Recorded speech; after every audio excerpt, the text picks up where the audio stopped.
The class we're going to be having today is called Reimagining Exodus, and I'm going to do mostly screen shares, a slideshow that I developed for this.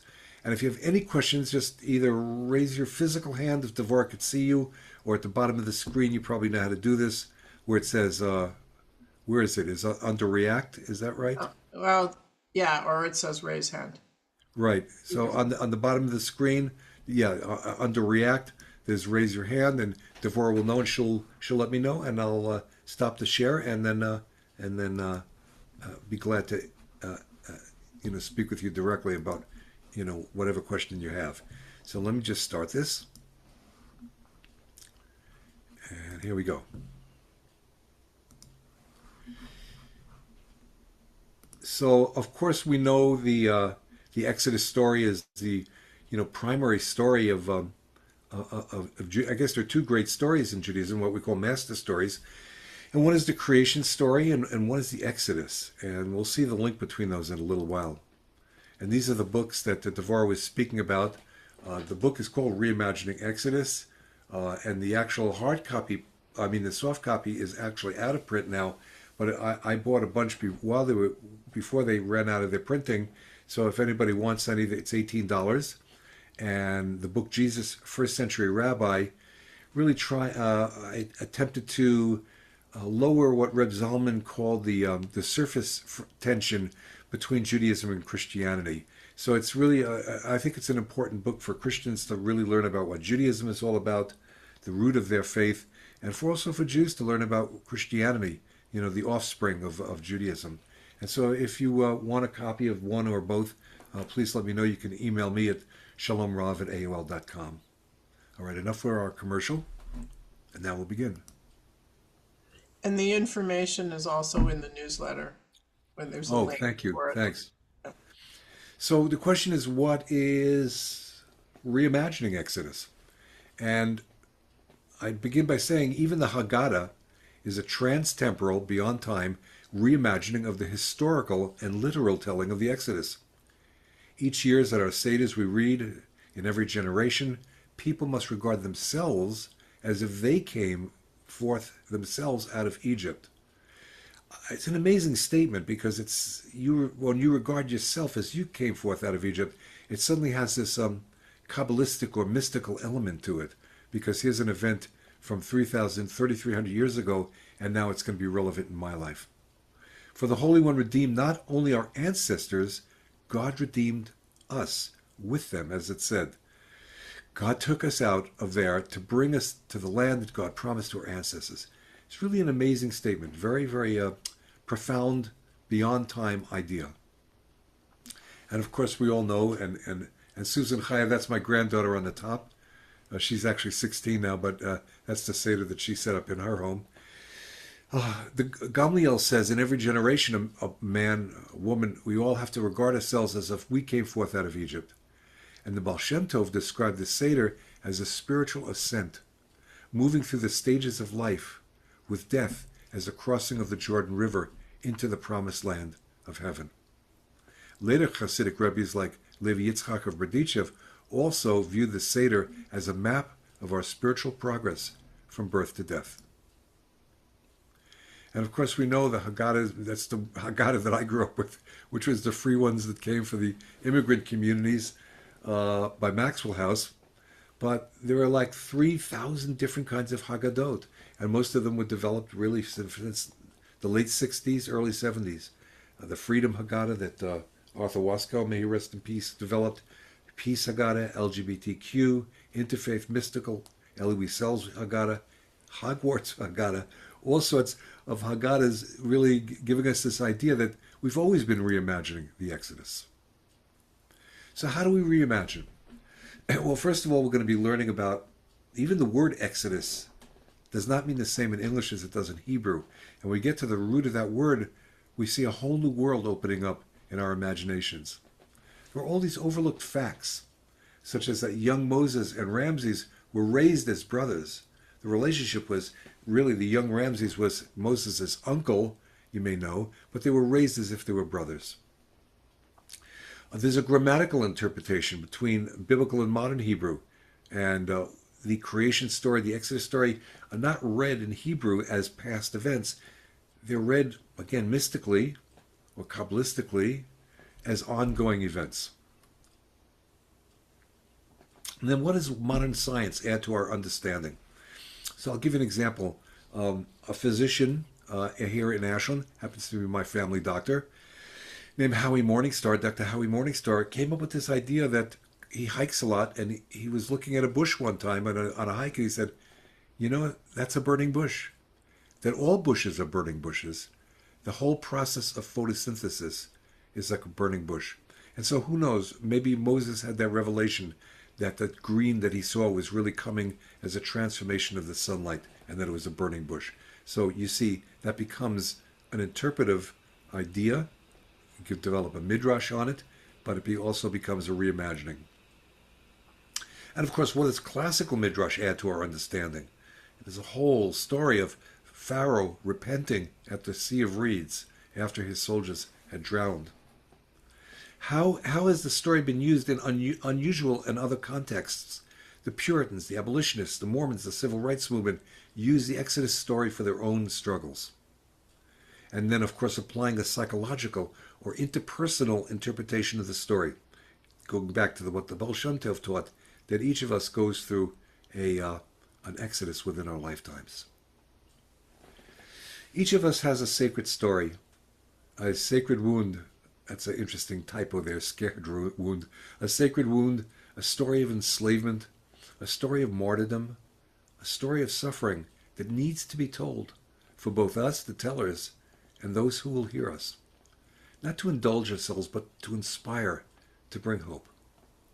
Even the story of Moses, who does not enter the promised land, gives me the hope that at the end of my life, though everything I had hoped for may not be done, I can leave in peace, that what I was meant to do was done.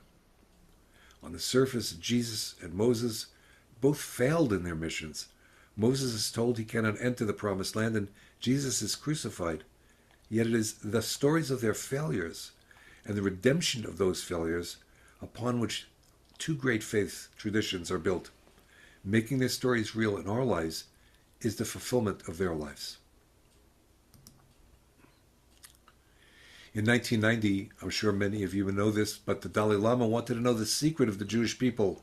How could we have survived in exile for 2,000 years and then were able to return to our ancestral homeland? No ethnic or religious group had ever done that before. Reb Zalman knew that the Passover Seder was one of the secrets that helped maintain the Jewish family and hope during our long exile. He wanted to share the infrastructure of the Passover ceremony so that the Tibetans could create their own Seder to use in family ceremonies each year, just as Jews do on Passover. Only they would end their Seders by saying, next year in Tibet. And that dream actually was fulfilled. Roger Kamenetz helped organize a Tibetan Seder, and there were Jews there to witness it, and using the structure of the 4 cups of wine and the 4 questions, retelling the story really became our story of hope to be able to return to our ancestral homeland, as we did in 1948. Now, within the white spaces between the letters of the Torah are hints and clues that our ancestors were surely aware of and that we may not see. For example, the story of Moses and Pharaoh is a continuation of the brother stories in the book of Genesis. Remember, even though Moses is raised as the Pharaoh-to-be as his uncle, Batya's brother, they were raised together as loving stepbrothers and only split apart when Moses had his, quote, Jewish awakening, close quote, at the age of 40, when he fled to live with his father-in-law to be, Jethro. So when Moses returns and demands, let my people go, shalach et ami, to Pharaoh, imagine he is saying this to a once beloved brother and not to an enemy. Believe it or not, I had to see Disney's Prince of Egypt before I fully realized the intimacy of their relationship growing up. That's a reimagining. And I do recommend that. It's an animation by Disney. It was the consultation, the consultants were many rabbis for this, and so it's really legitimate use of Midrash. But it's a beautiful story of these two, well, you'll see them, two young boys playing with each other until they grow up. And it changed the way I look at the story, rather than again seeing this Moses going to this, the Pharaoh at some high level. He's really going as a return to his own brother, his own stepbrother. Now, Yitzia is an interesting word. It means exit, and it's the root of the word for Exodus. So we don't really have in Hebrew the word Exodus with a capital E. Yitziat Mitzrayim is the leaving or the going forth from Egypt. But in a sense, you see the root of that word. If you go to Israel, every exit you see is an exodus, right? We're always on a journey. And what it means, of course, Yitziat Mitzrayim is the going forth from Egypt. But it literally means to go, to bring out. It's both used literally and figuratively in modern Hebrew. To bear out, begotten, break out, bring forth, departure, etc. To go out, to leave, to exit, to emanate from.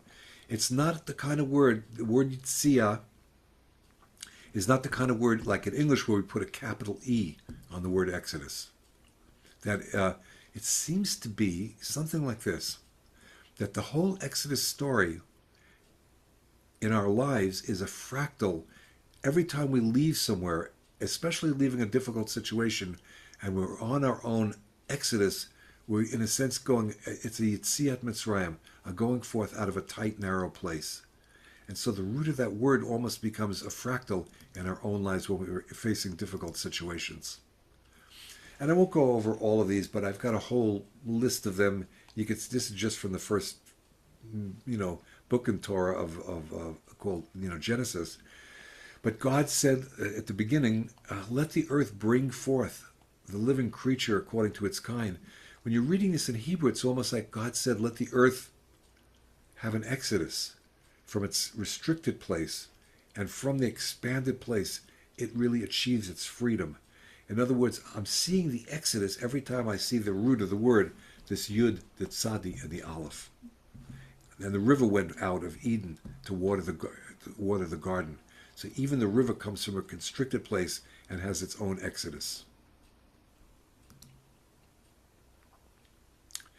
Another reimagining is to see all of the people, the animals, and geographic locations in the Torah as parts of ourselves. Now I'll pause for a second and just say, this is a very Hasidic way of taking a look. It's very Jungian as well, to see the stories as really parts of our own being. So I'll continue what it is for Moses to ascend. What is it for Moses to ascend to Mount Sinai? What part of you is a burning bush? What are the Moses and Miriam characters inside of you? So this again becomes this really deeply personal way of taking the story and seeing yourself as part of it. Baal Shem Tov taught again, all 42 journeys of the children of Israel will happen to each individual from the time he or she is born to the time he or she dies. Whatever happened to the people as a whole will happen to each individual. Very interpersonal, a very typical Hasidic way of looking at text is to see yourself in the text itself, not just as a historical event, not just as a mythic event, but as a psychological mirror, as a fractal of our own lives. Now, the Kiddush prayer that we make on Friday night especially is an active remembrance, or what we call a zikaron, which comes from the Hebrew word zecher, meaning to remember. Wonderful scholar, Dr. Lawrence Hoffman writes, it is hard for modern readers to grasp what remembrance, zikaron, meant back then. Though Jews today may think of these words as just wistful glances back in time, the Rabbi saw zikaron, listen to this, as anamnesis, making the past present. It helps to think of remembrance as a pointer through time, connecting the present to the past. If we adopt the notion from physics of a time-space continuum, the problem of making the past present goes away. Since time and space are actually a single unit, we can transform one into the other just by changing the metaphors in which we think. Imagine then that all things that ever happened coexist at different points in space. They may be connected by pointers. Zecher and anamnesis are liturgical pointers connecting events in the time-space continuum. Take a breath. Isn't that a mind blower? Incredible? We know that when we look at the sky at night, that we're seeing stars not as they are right now, but that light that we see in each star may have left that star 2 light years ago, 5 light years ago.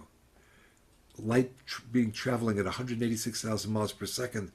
And so what we see in the sky is we're looking into the past. Now just imagine this, that everything we see in our world, when I see you and you see me, here it is, then we're not just 3 hours apart or 5 hours apart, right? But we're thousands of miles apart.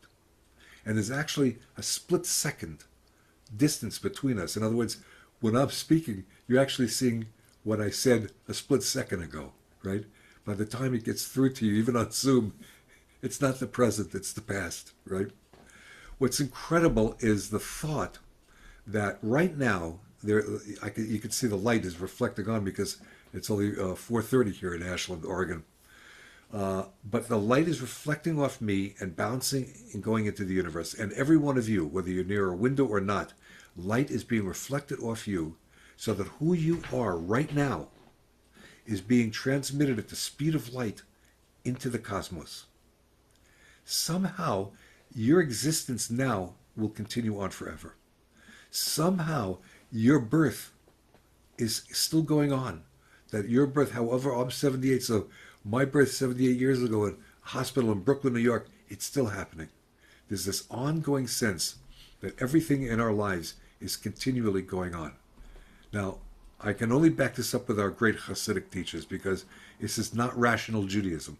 It's not the Judaism that I grew up with in Brooklyn, but it very, very much is this Judaism that Reb Zalman Olav Shalom and the Hasidim have taught us, and certainly right from the beginning at the Baal Shem Tov. Isn't that an incredible thought? That who we are now is going on, and who we were then is coming on. So now think of it cosmologically like this. The Exodus happened 3,300 years ago. But through this process of remembrance, anamnesis, it's still going on. The creation story happened whenever the Big Bang was, 15 billion years ago. Who knows? Susan Chaya, we were just kids 15 billion years ago, right? And so somehow the creation story, when you read it in the Torah, it has a present tense conception. We perceive it present tense. That it's not in the beginning when God created. A much better translation would be when God began creating. When God began creating. Because it's an ongoing creation. And that's the Kabbalistic view. That's the mystical view, the Baal Shem Tovian view, the Hasidic view of the creation story, of the Exodus story. Anybody else have any comments or questions? All right, I'll go back to the screen share. Here, I have a question. Yeah, please, Devorah. It is fascinating, and it makes a lot of noise in my head knowing that everything is still going on.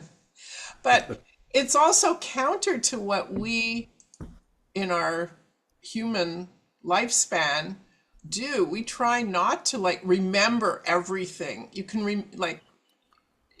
don't hold on to that. Let it go. Move on. Those kind of things. It's not. We don't want to necessarily remember every single thing.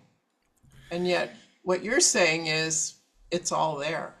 Yeah, it does. I think individually, certainly, Devorah, on a psychological level, we shouldn't have to remember everything that's going on, but it is still going on. In other words, whatever happened is still happening, according to this both scientific and mystical view. It doesn't mean that we need to dwell in the past ourselves. That may not be healthy for us, but that past has not gone away. whether it was childhood trauma, God forbid, or whether it was abuse of some sort, it doesn't go away, but it doesn't mean we have to cling to it, or it doesn't mean we have to be bound by that, you know? Thank Somebody you. else had That's a good question or rephrasing. comment? Yes, that's Yes, reframing it well. that was me. Please go ahead.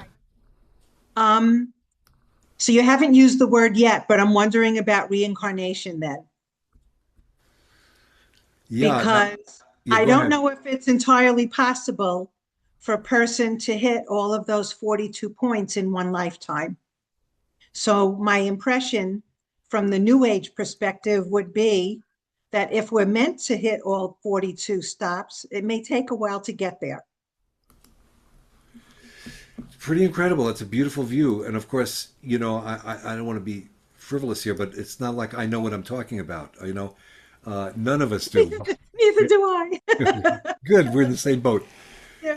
We're all doing the best we can to enter the imaginal realm or the mythic realm and not treat it as a myth, like a falsehood, but we're entering the mythic realm or the imaginal realm and trying to say, where is the truth in all of this? What does modern science and especially modern cosmology teach us about this? And what does our poetic instincts teach us about this? And what does our tradition teach us? Now, reincarnation is a little bit of a parallel but slightly different approach to this, because from a Hasidic point of view, let me put it this way, in a trivial Western point of view, like David Zaslow, I used to be Woodrow Wilson, and in the 1800s I was, some thief in the woods in Ukraine, and in the 1600s I was this and that, and in the 1400s I was I was a queen in some empire. It's like linear, David Zaslow used to be this, he used to be that, used to be this. The view, according to the mystics, Levi Yitzchak, Berdichev, Baal Shem Tov, is not one by one, but I'm a conglomerate. Let me put it in DNA terms, right? I have my mother and my father, and each of them has a mother and a father.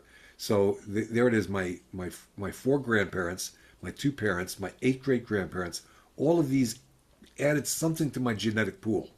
So I know I am a reincarnation on a logical level, Linda, right? I'm already an incarnation of, wow, this behavior was like my grandfather's, and that behavior was just like my mother used to do. That the genetics, it's not just psychological, but it's also this biological element to it. So there's reincarnation at a logical level. But also in terms, and really we're not going to do this in this class, but there are different levels of the soul. And one of the levels of the soul is, like we know, the neshama. And the neshama is not even who you are, Linda, or who Susan Chaya is and who I am. The neshama is a spark of God that becomes incarnate in each of us. That each of us has a soul that is a part of God. But then there's a level higher than the neshama, and that's called Chaya. And Chaya is life force. And it would be what Jung called collective unconscious. That every one of us is one little piece of this collective unconscious, and when we die, we go into these different levels. Again, that I'm not going to do it right now, from the nefesh to the ruach to the neshama to the chaya, and this collective unconscious is really who we originally came from. This giant pool of cells and souls that have not been incarnated yet. So I'm not gonna try to go any further with this, Linda, because again, I don't know what I'm quite talking about, but I know parts of this feel right. I can't prove it. It's not my job to prove it, but it is my responsibility to my own soul is to dwell on this. That I am not just me. Reb Zalman used to say that if God incarnates in every one of us, that when I wake up in the morning and I look in the mirror, Zalman used to say, you look in the mirror and you go, okay, God, today you're wearing the mask called Reb Zalman. So I want you to do the best you can as Reb Zalman today in the world. In other words, he used that as a spiritual practice to let God come through him, which God does come through every one of us, and that the masks we wear as personalities Devorah Lesk and Dan Glazer. These are the masks of our personalities, but really what's coming through is the neshama and the chaya, the life force. Beautiful. So, Thank you. you're welcome. Anyone else? Okay. Ginny, that's a great photograph of, I don't know who, but it's wonderful. All right, let's see what I can get here.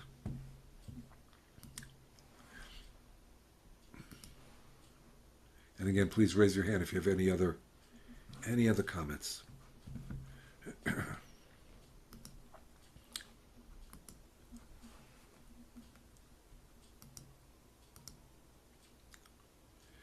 Now, I want to talk about our sister faith, Christianity, because a lot of my work has been to try to, as I said, lower the surface tension between Christianity and Judaism. Jews have so little understanding of the depth of Christianity, and it's just as thin on the other side of Christians having so little understanding of what Judaism is about. But Louis Wilkin, a professor of Christianity at UV at University of Virginia, explains how Jews experience remembrance during the annual Passover Seder and how parallel it is to Christianity. And he writes, in the Christian liturgy, remembrance means representing or reactualizing, making present what happened in the past. And then I'm not going to read this because I just said it, but this is exactly what we learned about in the Haggadah, that the Haggadah is giving us this sense of the past being present. So the Exodus in history is seen as a template to understanding the Exodus in each of our lives. So it doesn't matter, you could say, well, I don't really believe the Exodus. How could that have really happened? How could this really have... If you go to that level, then you're missing the point of the imaginal realm. You're missing the point of the Midrash, which is not trying to prove it as history.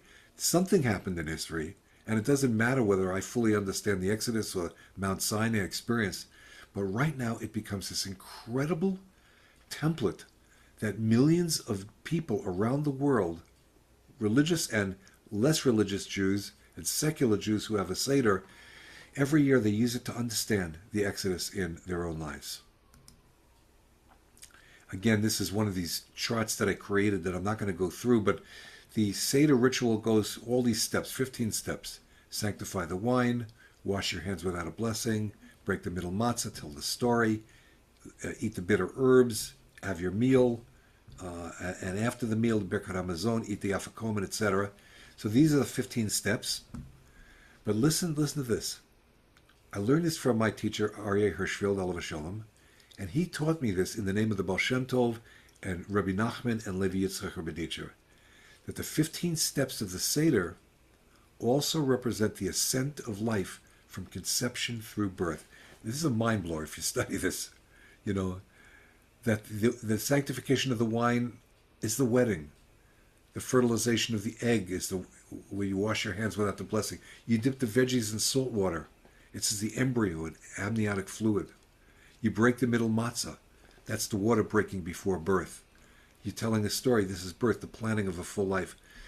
That in a way, the metaphor of the Seder is a fractal of our own lives. Until we get to say Nirtzah, at the end the Seder is complete. Now we are here, next year may we meet in Jerusalem. And death, life is complete. It's a pretty incredible thought that the mystical masters, the Hasidic masters, understood this. They weren't discussing did it happen, did not happen. It is happening because it's happening to every one of us. It's as if the Exodus was not simply an historical event, but a spiritual archetype expressed over and over and throughout nature and biology. It seems to be a fractal replicated over and over again by and in each of us, repeatedly in the natural contractions and expansions throughout our lives. We get stuck, we get free, we find out why. Now, again, getting to these word roots, I'm sure many of you know this, so I won't dwell on it too long, but the word Mitzrayim comes from a root, this tzadi resh root right here, tsar.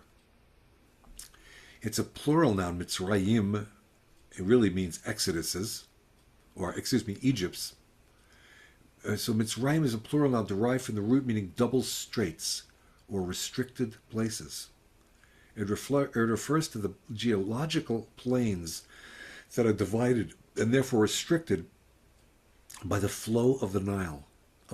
Egypt, Mitzrayim, is translated as a country in the northeastern section of Africa through which the Nile flows, but the word Mitzrayim comes from the word mitzar, meaning strait or limitation, because of the geographical features of the land itself.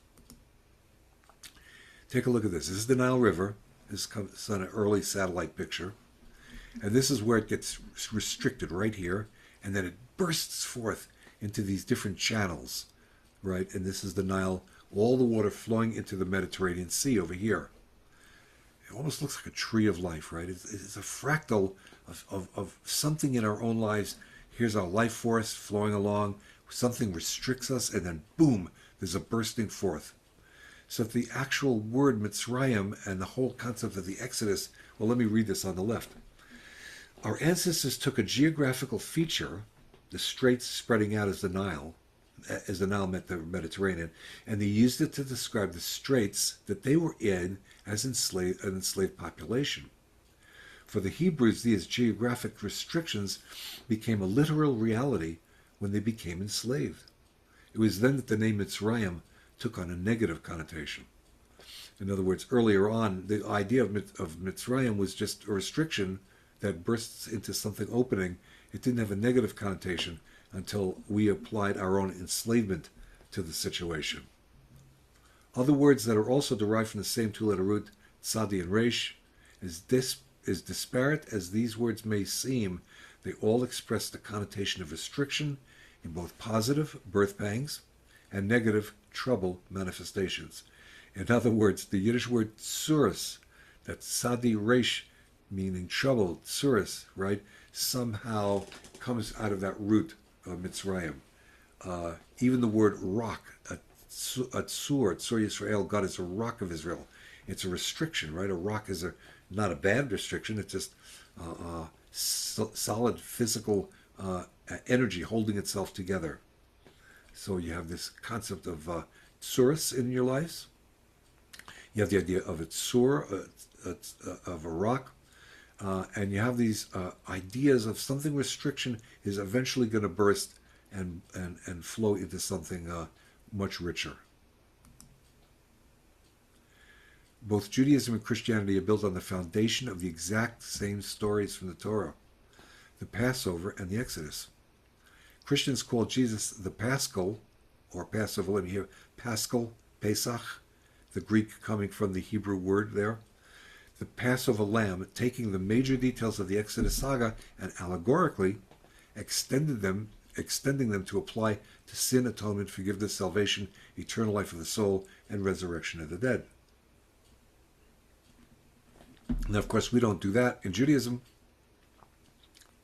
but I could see how the early Christians took this magnificent story of ours and applied it to their lives in their own unique way, just like we do as well in Judaism, into our personal lives. To Christians, the story of Jesus' life, death, and resurrection echo the Exodus story of the Jewish people. As the blood of the Passover lamb protected the ancient Jewish people from the angel of death, so the blood of Jesus protects every Christian from the spiritual death that comes from sin.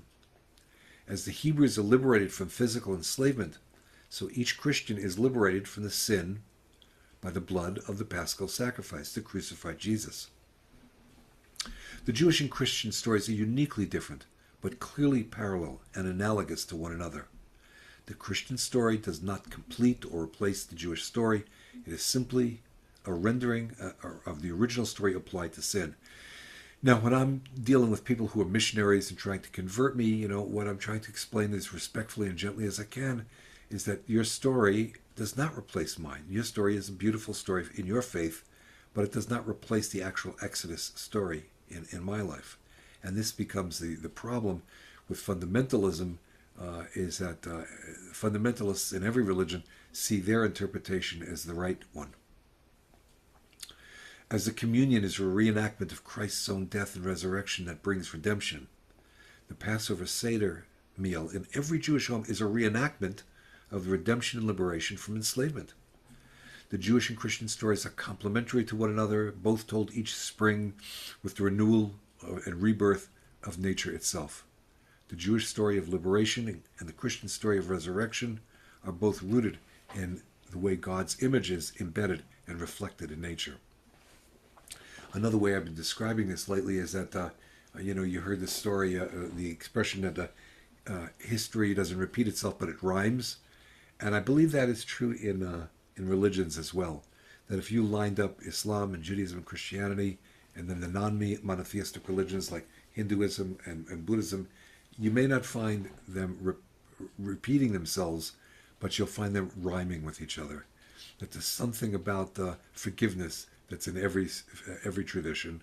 There's something about liberation that's in every religious tradition. So in Judaism, the Passover story of liberation is told each spring. In Christianity, the Easter story of resurrection is told each spring. Liberation parallels resurrection. Both are springtime stories. And then going down to the bottom, Pascha is the word for Easter in the Eastern Orthodox churches. With the death and resurrection of Jesus, the sins of the believer are passed over. The secular world has used the Jewish Exodus saga to inspire freedom movements around the world. And Christians have used the story to explain Jesus as the Paschal Lamb of a new Passover. Now let's take a look at this from some of my favorite teachers in Judaism. So from Pamela Barmash, Exodus. No other event in Jewish history has so captured the emotions and thoughts of Jews throughout the millennia like the Exodus. The rites of Passover have been shaped and reshaped as Jews have faced the exigencies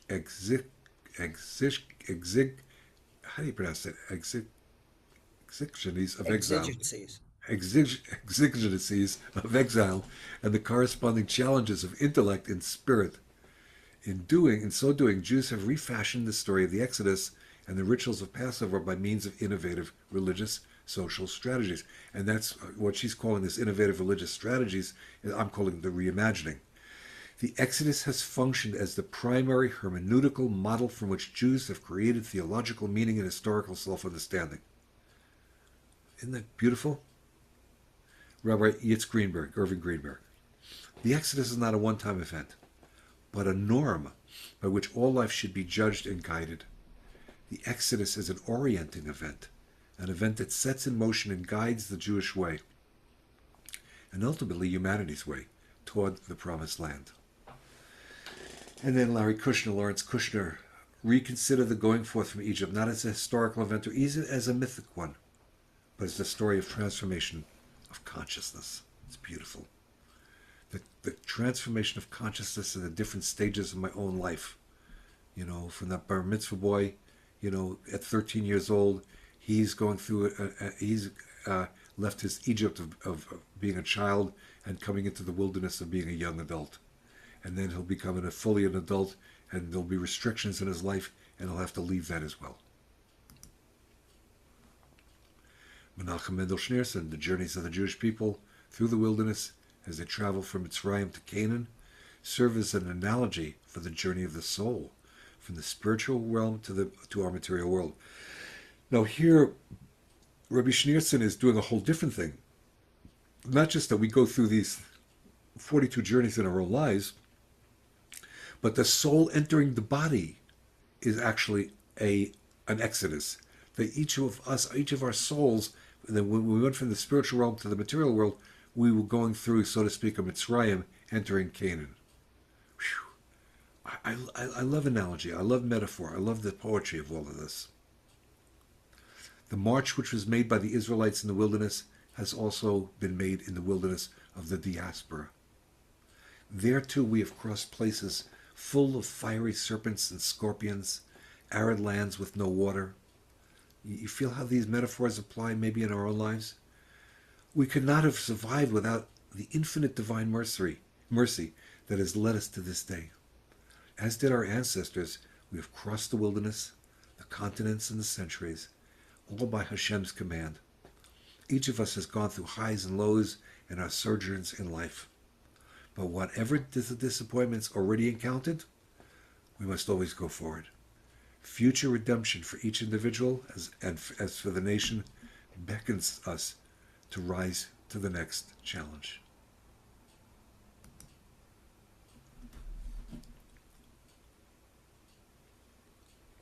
And you can see what the story of the blood of the Lamb comes from. It comes right out of Judaism, right out of the book of Exodus. It's for Origen, who's one of the church fathers, and other early church fathers. The Exodus foreshadowed the redemption from the spiritual bondage brought by the Messiah, the redemption from spiritual bondage wrought by the Messiah. Christ was the Passover lamb whose blood protected believers as the angel of death passed over Egypt. He was the new Moses who led his people out of the Egypt of demonic slavery and through the wilderness of this life. He was the Joshua who brought them across the Jordan of death and into the promised land of heaven. It's a beautiful, beautiful way of interpreting the Christian interpretation of the Exodus story.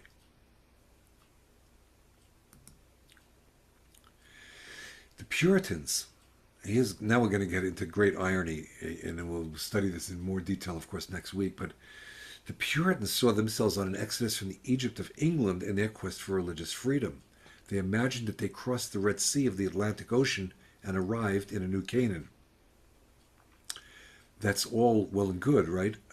Until you have to deal with the Native Americans, because here the Puritans saw themselves on an exodus from Egypt, and that they created, some of them I should say, some of the Puritan groups created an Egypt of their own in their mistreatment of Native American peoples.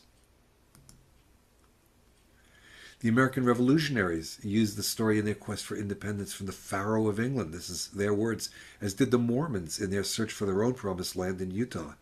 So this story becomes a template, becomes an archetype that's been applied in so many different ways.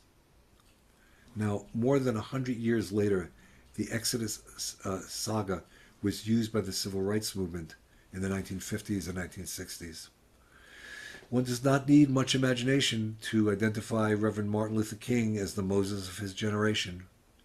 You know, in the I Have a Dream speech, in the speech that he gave the night before he was assassinated, you felt the power of Moses coming through him.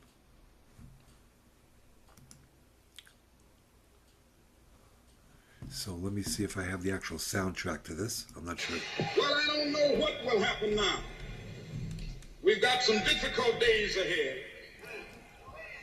But it really doesn't matter with me now, because I've been to the mountaintop. I don't mind.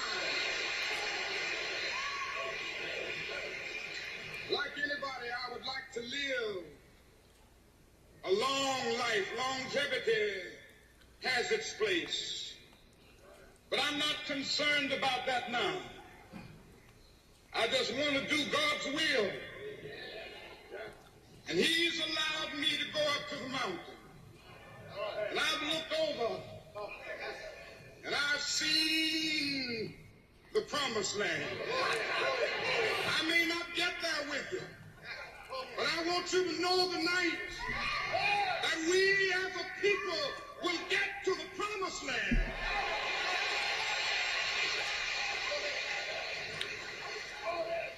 So I'm happy tonight. I'm not worried about anything. I'm not fearing any man. Mine eyes have seen the glory of the coming of the Lord.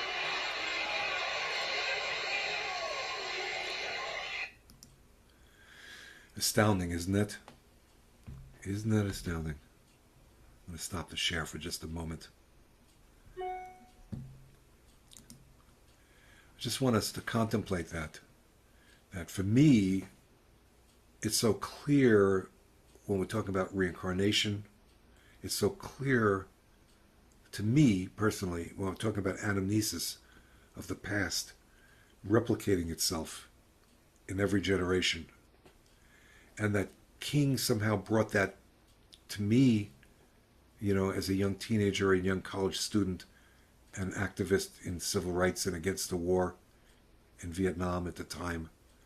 That this story of the Exodus, of getting out of restriction, it's ongoing. And I tell you, it gives me hope not just to hear Martin Luther King. He died, he was killed the next day after that speech. It's not the I Have a Dream speech, of course. It's the Promised Land speech. So, it gives me that kind of hope that whatever failures I've made in my life, whatever is incomplete in my life, that the Exodus story still goes on.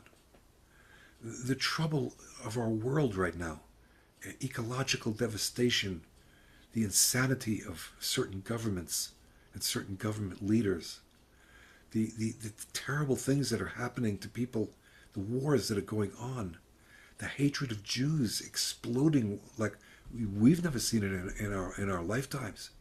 It's really unbelievable. And if I couldn't hold on to Martin Luther King, if I couldn't hold on to my Reb Zalman, if I couldn't hold on to my Baal Shem Tov, I'd feel hopeless. But I hold on to the idea of fractals, and that this is an ongoing story. The story is not over yet. That I also have, an I Have a Dream speech inside of me, and a Promised Land speech.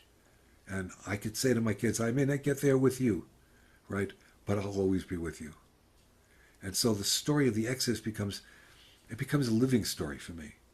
It's not just I read it for my Haggadah, every spring. It's a story that's alive. It's a story that's vital. Last Shabbos, when we read the story of the spies, it wasn't just I was reading a story in history. I was reading a story about complaining and fetching and wanting to go back and wanting to die and fear to move forward. I won't go into the whole story, but it's one of my favorite stories. And this week too, coming up, Korach, the story of rebellion, the story of the people who use truth, against they abuse the truth, And so all of the stories of the Torah then become, to me, reimaginable, applied to my own life, applied to the circumstances of our world today. The terrible situation, the terrible hatred of Israel in the Middle East, the terrible hatred and betrayal of Ukraine, by Russia, all the wars that are going on. We don't forget about the terrible thing that's happening to the people in Yemen, the terrible things happening to the people in Sudan. We dare not forget it, because and to get hopeless about it, that's no good either. To think that we could solve it ourselves, that's no good either, right? But to be better Jews, to be better participants in our own saga, for me, that's the challenge. I want to be part of the story. I want to be part of the great story. Any other comments or questions? All right, we'll do a few more here.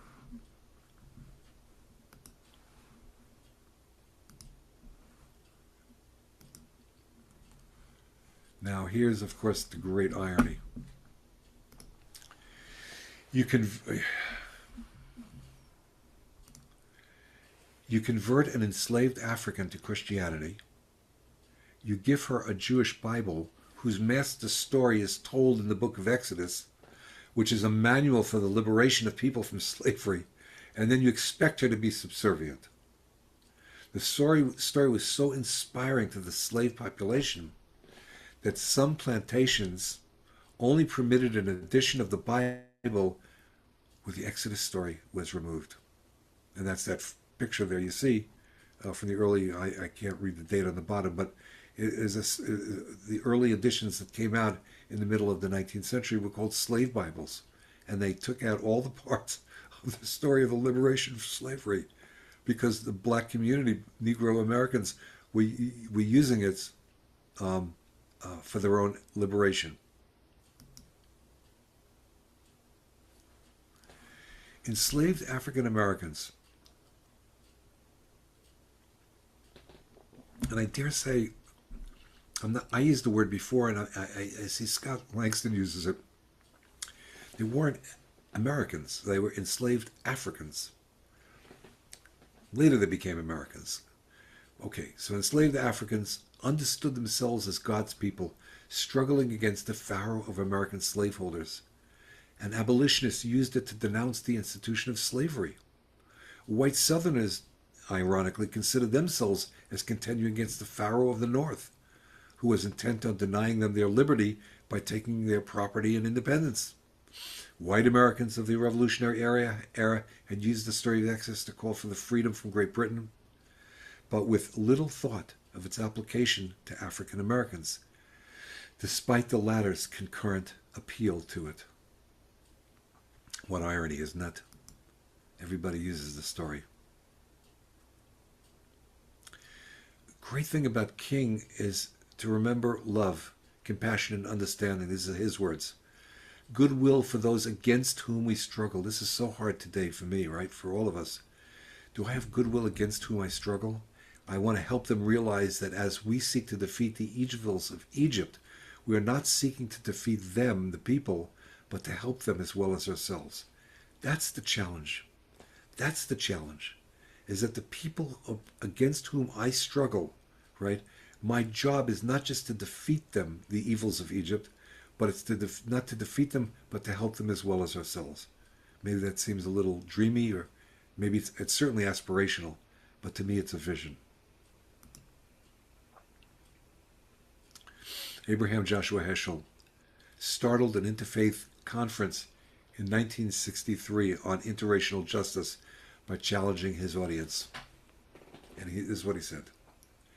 At the first conference of religion and race, the main participants were Pharaoh and Moses. Moses' words were, "Thus saith the Lord, the God of Israel, let my people go, that they may celebrate a feast to me." The outcome of that summit meeting has not come to an end. The Exodus began, but is far from having been completed. In fact, it was easier for the children of Israel to cross the Red Sea than for a Negro to cross certain university campuses. Whew. And sadly, we also saw that true after October 7th, that Jews, especially Jews who were obviously religious Jews, wearing kippot, getting across the university campuses in many universities was really challenging.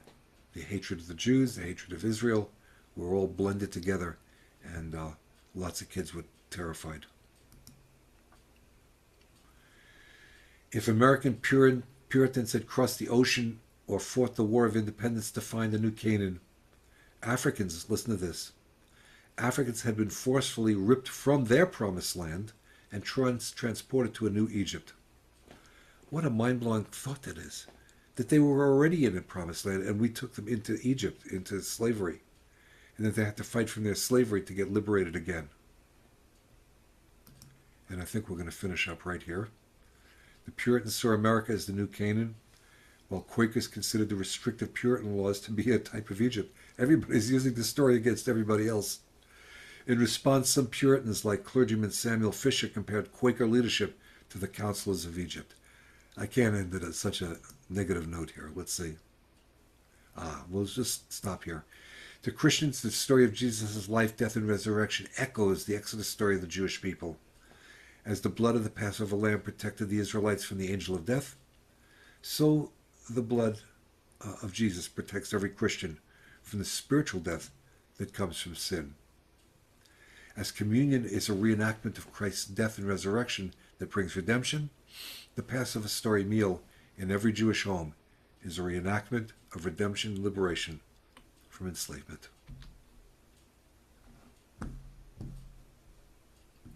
So I think that would be a good place to pause, and we're going to do part 2 next week.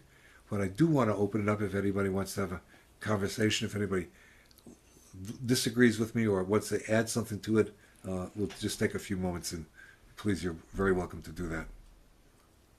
Anybody?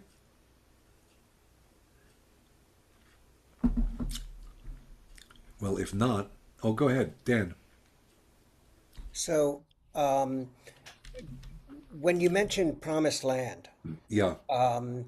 early on there was something about Promised Land. I think the Baal Shem Tov said it or something about being the journey to heaven, so death, after death.